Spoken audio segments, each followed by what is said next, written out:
How to change Instagram chat theme back to default. Hello everyone, welcome back to our channel.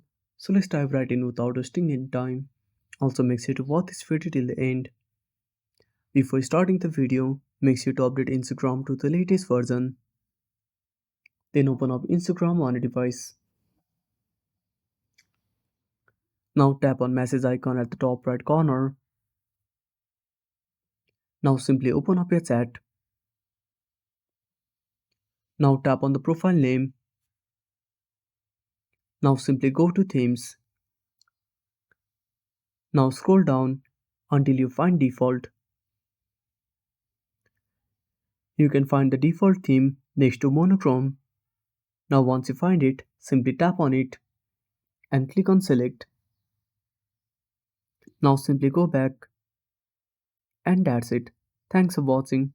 Make sure to subscribe our channel and hit the bell icon. See you in the next video.